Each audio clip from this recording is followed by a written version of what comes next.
Hey guys, my name's Khadroth, and today I'm going to be talking to you about Baobhan Sith. She's another 4-star coming with Morgan Le Fay's first banner here that I think a lot of people are going to be interested in over time.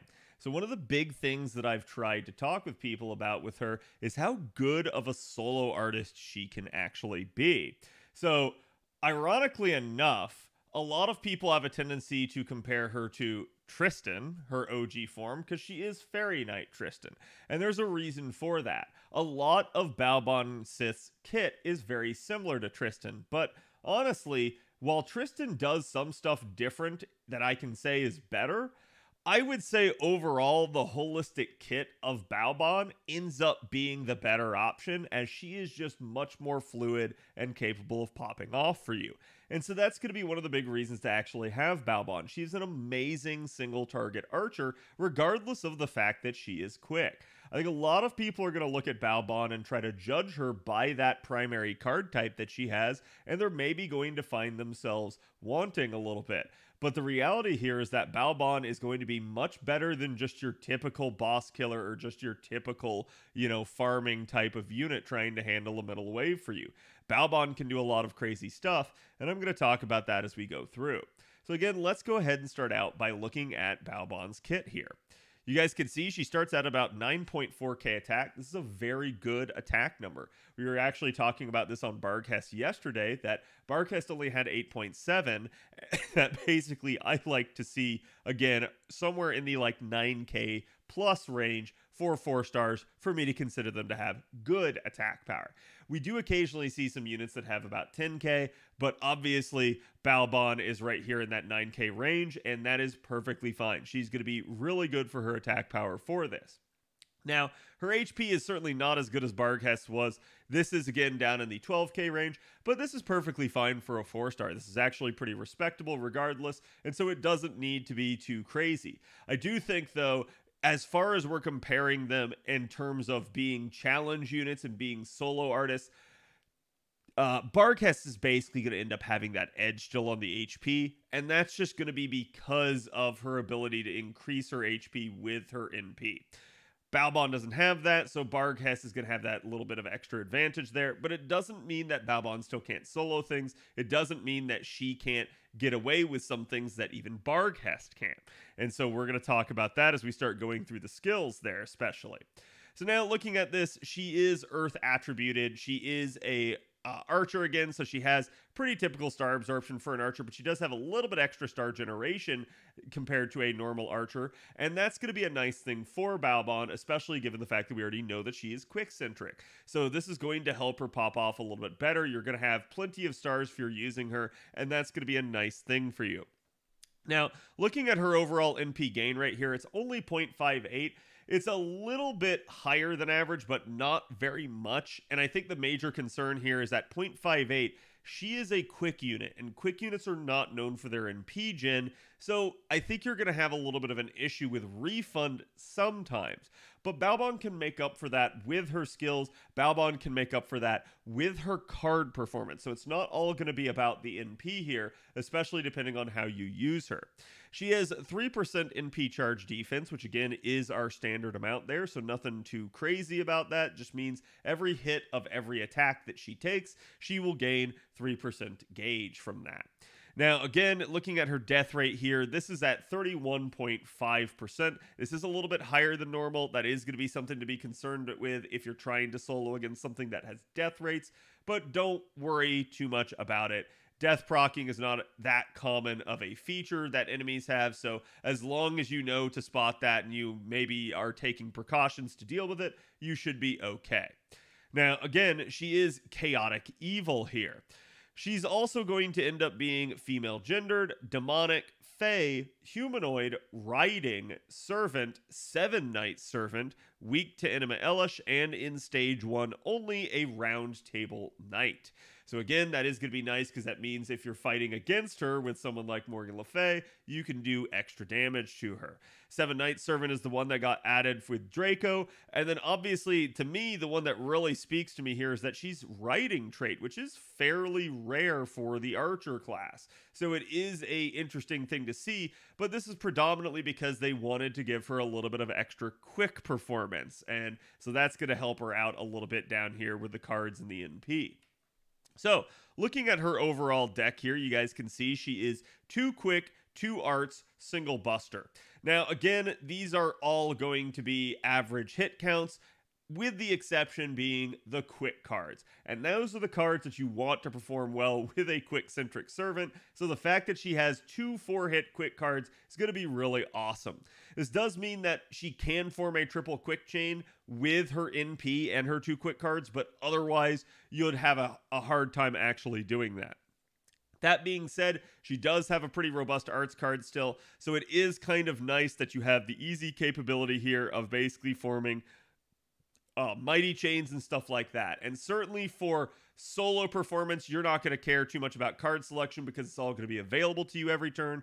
But in terms of party consistency and stuff like that, I do think that you're probably going to be trying to work her into those mighty chains as they've become really strong now on JP.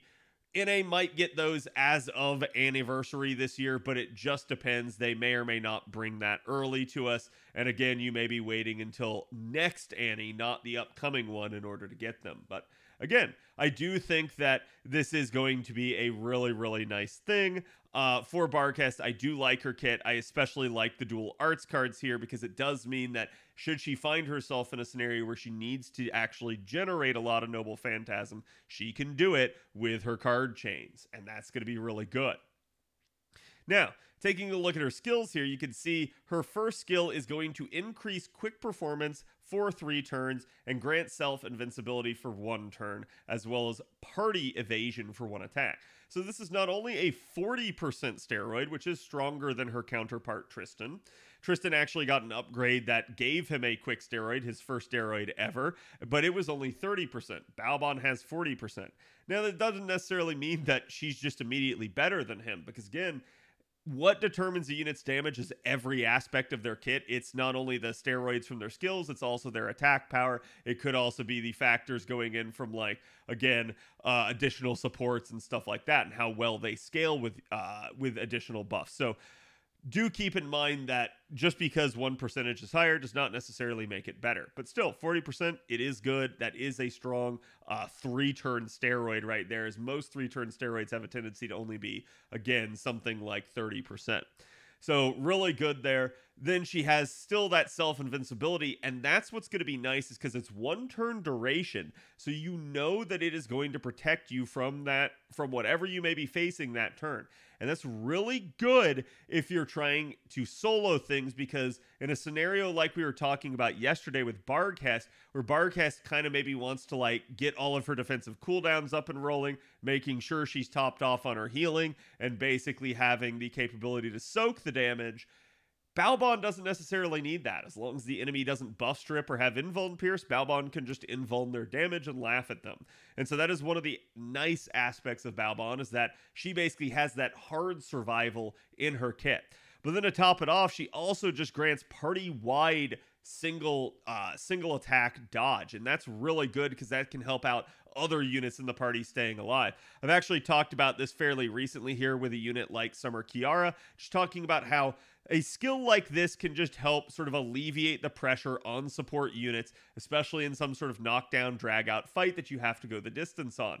You'd be surprised how much just being able to evade 1 attack can save a unit from getting crit or just overall mitigate damage over time, over turns. So it is a really, really nice thing. The other issue here is it deals 500 damage without killing to the party except herself. So while, yes, you can prevent damage with the dodge, you are going to sort of counter that a little bit by dealing damage to the rest of the party by 500. The good part about this is it doesn't deal damage to herself. So if you are in a solo environment, again, you don't care. It's not going to deal damage to you. So this basically has no downside in a solo environment. But in a party-wide environment, yes, this is something you have to be a little bit careful of, but ultimately it doesn't kill, so don't worry about it too much. And again, all of this is on a 6-turn cooldown, which means it's relatively low, relatively quick to get back to in the span of a couple turns. So it basically ends up being a skill that has, at least on the steroid, roughly 50% uptime at rank 10. And so it can be a really, really nice thing if you're just trying to make it to the next survival skill in order to be able to tank someone's NP. And that is going to be way more of a thing with Baobhan, because even though her skills are at 6-turn cooldowns, while Barghest had the cooldown reduction on her NP, Baobhan has the ability to delay the enemy's NP long enough to maybe get back. So you guys can see here, her second skill seals all enemies' NPs for 1 turn.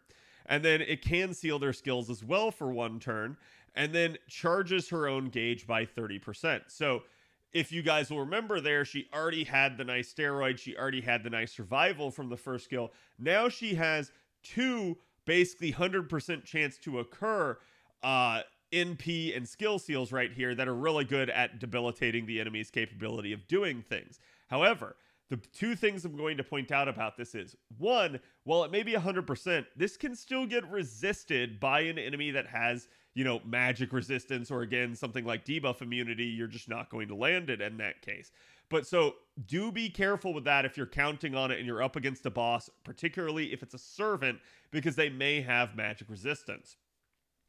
Keep in mind as well that if you're sealing an enemy's NP and you're sealing their skills, the enemy has no choice but to attack you. So you might want to at sometimes delay the usage of this skill. If you see an enemy's just sitting there with like 1 turn left on 3 crit buffs, might not be the best time to pop this, because they may just turn around and go, okay, I'm going to hit you 3 times and I'm going to crit you 3 times.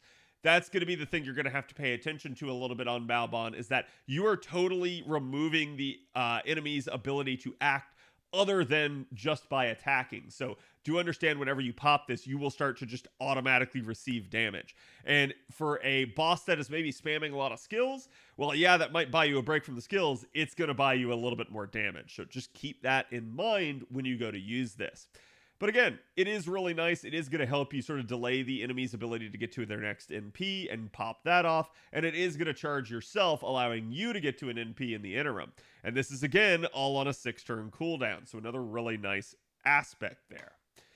Then we get to our third skill here. And I was just talking about this before I hit the record button, that it's actually quite hilarious that we have a special vampirism here. And because it's special, it actually doesn't have scuffed scaling. It scales perfectly fine. It's a-okay. Whereas a lot of other vampirisms in the game, at max rank, they have some weird, 27.9% scaling or some crap that really just is not a good thing for anyone, because you may as well round it down to 20%. So again, this is really nice given the fact that it does round to a nice even number. So you are probably going to want to lore this skill. This is basically going to absorb one enemy's HP without killing them. And the amount that is absorbed from the enemy is the amount that you heal by. So while Tristan on his first skill ended up having healing to the party and stuff with his Harp of Healing there, you end up instead now getting it from the vampirism here. And the cool part about this one is it's draining the enemy to do it. So it is really cool. And again, it can be up to a 3000 HP heal. So if you remember anything about Barghest, you probably know what I'm going to point out later with regards to this. And then certainly it's also going to have a chance to reduce their NP gauge by 1. It's not guaranteed unless you have this Lord. But thankfully with Drain is not something that's like a debuff or anything like that. It can't be resisted by the enemy. So as long as there's not some weird fight gimmick going on, or again, you just end up having this skill Lord, or sorry, not Lord, you won't fail. As long as you lure the skill, as long as you get this one up to 100, this will always succeed. So it's why I highly recommend luring the skill, because that way you remove the chance at failure. Obviously then as well, you guys are going to have the ability to charge her NP by 30%. So if you've been keeping track here, that means that means Baobhan is a 60% charger. That's going to be really, really nice for her, especially as a quick unit, because you know the refund is going to be an issue with her at times. So really, really nice to see that she has quite a bit of charge for a single target unit. And it can all pretty much be done on turn 1. You do not have to drain the enemy to get charge. That is the nice aspect to this. So even if you were to have this at low level, like level 1, and your drain chance failed, you will still charge. They are independent effects, so you want both to succeed in most cases, but this can still be good either way.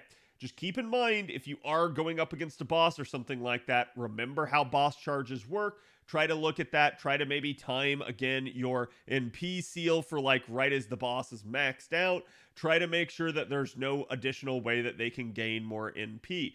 That way you're able to stall them. That way you're using your drains effectively, that sort of stuff. That's going to be what you want. Sorry, I boxed the wrong thing there. But that's going to be what you want in order to actually delay the enemy getting to their NP. And why do you want to delay them getting to their NP? So that you can get back to this first skill and grab the hard survival off of it on its 6-turn cooldown. You have 2 ways to delay the enemy. Use them both effectively, and I think you'll notice that this is actually a really good strat against certain bosses. So again, all of this, all on a 6-turn cooldown, really solid. Baobhan just has consistent cooldowns, and that's a nice thing for her. Now, again, Baobhan also manages to have magic resistance EX herself. This is really good. This means that a lot of boss debuffs are just going to fail against her. And that's a really, really nice thing to have in your kit. It just means that you're not going to get debuffed as often, and so some things will just have a chance to fail against you. Certainly, if you're fighting against Baobhan, this is annoying. But if you're using her effectively, this can be a really good feather in her cap. Again, she's also going to have riding A+, or sorry, not A+, just A, for an additional 10 quick performance right here. And that's going to help not only her NP damage, her card damage, this is also going to help NP gen and star gen. So it's a really, really nice thing that they've given her riding. It definitely does help her. And then to top it off, she still gets territory creation. That's the real surprise here, because this is normally restricted to mages, but because she's a fairy, she gets a little bit of an extra edge here and gets 10% additional arts performance. So that's going to help the arts generation and damage of those arts cards, even though she is a quick centric unit.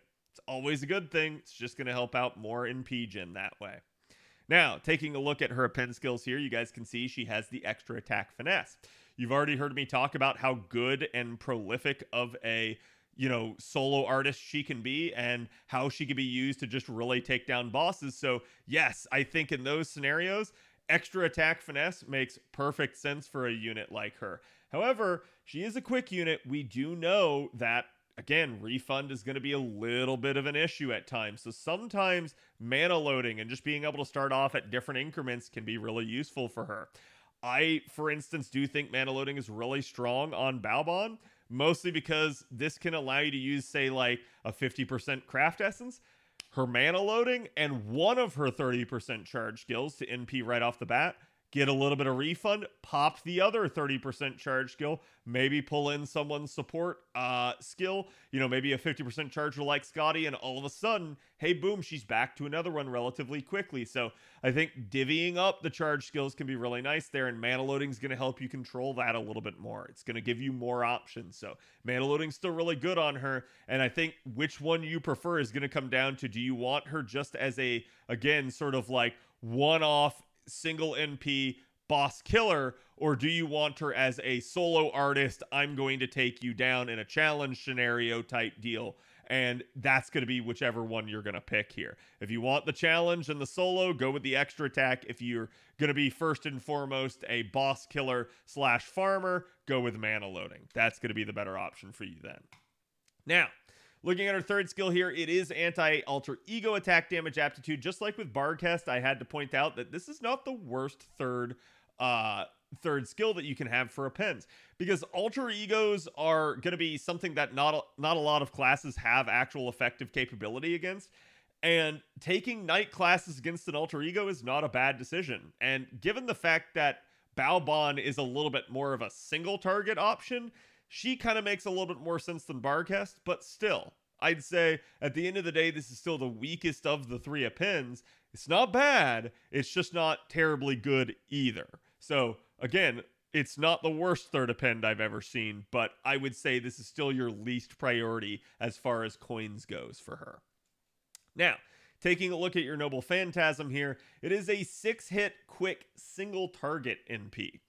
It ignores evasion for 1 turn, which activates first. It deals damage to 1 enemy, and then it inflicts curse status with 1000 damage for 5 turns to them. Which again, just like I've talked about before, the way I choose to look at this is, unless we're in a knockdown drag out fight, basically we're probably not going to get the full duration of this. But if you are, then the way I choose to look at this is, well, it's just an extra 5000 damage. However, that's going to go up even more, because as you guys can see, her overcharge effect inflicts evil curse status for 5 turns to them, which is going to increase the curse damage even more by up to 200% more. So that's really nice. I do think this is going to make curse a lot more of a viable option for Baobhan, and certainly you're going to want to try to do things that can maybe enhance curse damage or allow her to deal extra damage to a cursed target. That's going to be really nice for her, and so I think this can certainly work to your advantage in longer duration fights, especially when you start considering a solo environment where she's maybe going to be MPing multiple times, maybe spending a lot of turns against a boss. Yeah, then all of a sudden, being able to ramp up and rack up your curse damage is going to be really, really solid for you. Now, taking a look overall at her NP damage, because I know this is one of people's concerns with her. Her NP damage is not the best among single target archers. In fact, you guys can see Emmy Alter is still kind of sitting up here at the top of the list here for the 4 stars, and basically has been, because again, we've had basically years and years and years of 5 stars not getting their NP interludes for the archers. I don't really know why that is. I've made a video about it before. I've talked about it. You guys can feel free to watch it. It's basically a video talking about why I actually think that Squirtoria should get a buff, but that's neither here nor there. The big thing to understand is that while the archers have a tendency to be relatively underbuffed, Baobhan's damage is still not bad. You guys can see down here, she's sitting at around 32k. I think the big comparison for a lot of people is going to be Altera the Santa right there, who is a welfare that you guys can guarantee NP5 of. Just keep in mind, just like I said with Barcast before, Baobhan Sith is not all about the NP damage. There's a lot more to that kit, including drains and hard survival, that's going to help her perform down a stretch. So it's not just about 1 NP, it's about doing it again and again and again. And that's going to be one of the things that just make her really strong. So again, don't be too concerned about the fact that she's not sitting up here at the top of the list. She's just 1 NP interlude away from being able to be really solid again, because that would put her at, like, say 43k there, 44k almost, putting her pretty much right behind Tomoe should she get that NP interlude. And I think that's still a pretty decent place for her to be. But even still, I think given the fact that she is really good for various other parts of her kit means that you don't need to care too much about the overall MP damage. Certainly the easy way to rectify it, roll more copies of her. But again, the only thing you need to remember here is that she does have sure hit. This does mean that anyone that's trying to dodge against her, she will be able to cut right through it. Since it's on her NP, she doesn't need it tied to a skill or anything. So you'll always have it every time she NPs. I think the issue here is going to be, yes, what happens if the enemy has instead invuln? Then you're going to need something special for that. But there's always invuln pierce craft essences that you can try to use instead to help her out with that. But still, again, I do think she can be a really solid option for you as a boss killer. Now, with regards to what craft essence to bring on her, I've actually talked with chat quite a bit about this, and I think one of the things that you guys are going to need is options for both solo environment and options for, hey, I want to farm. So Fist of Hail is actually one that comes out with the summer event that just happened last year on JP. That is Summer 7. We're getting Summer 6 this year on NA in case you were getting confused by the numbers. So you won't get this until next year, but this can be a fairly solid one. It is a welfare craft essence. It is all attack scaling, and it does give quick card effectiveness by 15%, critical damage by 15%, and 20 crit star bomb when entering the battlefield for the first time. I think the concern here is going to be, well, that's just the first time and you're losing a lot of itemization on that. So if you just need her to pop off really quickly, this is a good C. For something longer and more down the stretch, I would say this probably isn't your best option, but it's not bad. When you're looking at farming, Knights of Marines makes a lot of sense. It is one of our, again, all attack scaling CEs. It's quick performance of 15% at MLB, but this is a relatively rare year one sort of gotcha craft essence. So it's very hard to get your hands on at this point in time. But the benefit here is that you have 60% gauge, which may mean that, again, you could just use like one of her charge skills and not have her mana loading maxed. You could just have it unlocked instead. So that might save you some resources there. Or again, if you just manage to have a non-MLB, there you go. You can at least get 10% quick performance with 50% gauge. Now, another one is Cherry Icicle. This is actually a really good one. This is the quick equivalent of like Cranking that you guys have seen coming, and Ocean Flyer. Unfortunately, this one is not nearly as good. While it was the first one of these types to come out, it is split stat. Still, the way to think about this is, if you're in a solo environment, more HP is not the end of the world. So considering the fact that this can get you started going a lot faster, but still give you NP damage and quick performance, not a bad one either. So again, it just depends on how you're going to be using them. To me, if you want to go the distance, Chocolate Heaven's a really, really good one. This is from an old Valentine's event, but it does occasionally come back in the background of some gachas. It is obviously very good artwork. But again, at MLB, it's 15% quick performance, 15% NP damage, and 20% NP gen. So not only are you going to hit hard with your cards, you're going to hit hard with your NP, and you're going to keep generating more with this craft essence. So it's really, really good in that regard, and it is all attack scaling, allowing you to hit even harder with that. Again, for another nice hybrid, especially if you're concerned with Baobhan's NP generation, our old Traces of Christmas Lotto CE can still be used, and it's a really decent one as well because it gives 10% quick performance, 10% NP gen, and starting gauge of 50% at MLB. Then there's also True Crimson Spear Trainer, but sadly this one, as far as I know, has only been available in the original Land of Shadows event. We haven't gotten a rerun of that Lotto ever, and I don't know if they'll ever rerun this craft essence ever, but this one's not a bad one. It is all attack scaling, and again, it's quick performance of 15%, critical damage of quick cards by 20%, and starting gauge again at 50%. So can help you get to an NP real quick and still hit hard with quick crits. And then obviously, if you're just trying to basically sit down and hit hard consistently over and over and over again, Black Grail is your easy option. I think the issue that you're going to have with this as well, Baobhan can charge herself 60%. I think you need to be a little bit worried about how do you get the other 40% on her.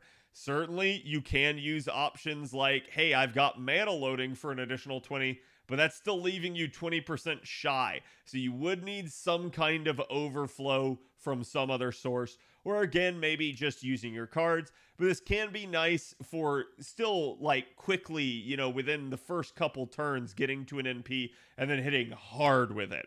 And as long as you have the capability of offsetting the demerit, which is the 500 HP down every turn, you should be okay. Not going to be my best recommendation for soloing, but if you can manage to offset both the boss's damage and this, still really good.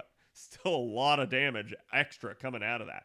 But still, the absolute really good one for both Barghest and Baobhan is Maiden Halloween. You guys will be getting this from the Halloween event this year, the 3-in-1 event. It's going to be one of our old year one welfare craft essences that gets brought back in the shop. You can actually purchase it with the event currency, and I highly recommend you do. Do not miss out on this. This one is all HP scaling, so really good if you do need solo health. And then again, increasing healing received by 75%.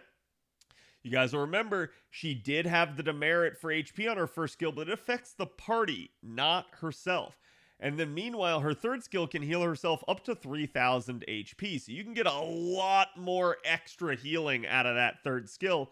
Plus, remember, this does work with stuff like command codes, so you can get even more self-healing out of this. So not quite as much healing as Barghest, still a lot. And it's why she still can actually sit there and solo things as long as they can't out damage her turn for turn. And so it becomes a hilarious scenario of the boss just sitting there going, "Why won't you die?" And Baobhan just being like, "No, you." So again, I find that Maiden Halloween is a really, really good craft essence for those sorts of scenarios, can absolutely help keep your units alive. Now, I think the last concern that a lot of people are really going to have with Baobhan is going to be the banner. She is available on multiple banners throughout the next 2 years, so she is going to be one of our most rated up 4 stars in that regard.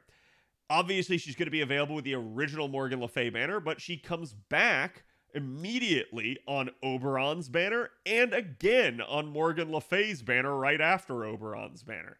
So you will have numerous opportunities in really short succession to roll her, especially if you're concerned with coins. But I also understand that not everyone's going to roll that first banner. Some people are going to delay, wait for Koyanskaya and Oberon, and then kind of try to play the rest of their courts out. So that's up to you. Just keep in mind that because of Pity and it being here early on in A, you probably will not receive these sort of rotating raid ups where you maybe would have had a day to get her solo. This means you're almost always going to be looking at rolling her alongside Barcast. The good news is, just like we talked about in the Barcast video, that other unit there is really good. So again, Baobhan's really good if you really want Barcast, and so is Barcast if you really want Baobhan. If you get one or the other, obviously you may be disappointed if you don't get all the copies that you wanted of the one, but certainly the other unit isn't bad either and can be used really effectively for a lot of similar things. So I do think it's good to have both units. Just keep in mind, you're probably not going to get that opportunity to roll the solo raid up for the 4-star. So adjust accordingly in whatever way you can. Again, I hope you guys have enjoyed my analysis here. Thank you guys for watching. I will see you guys for the next one. Also, don't forget to check me out live on Twitch at 7 p.m. Eastern on weeknights. Again, coming up here Monday, I will be covering the NA live stream for LB6, and then probably Tuesday when we actually get it, I'll be rolling NP5 Morgan Le Fay. So I hope to see you guys there for that. It'll be some of my biggest rolls of the year, but I'll see you guys for the next one. Have a good one.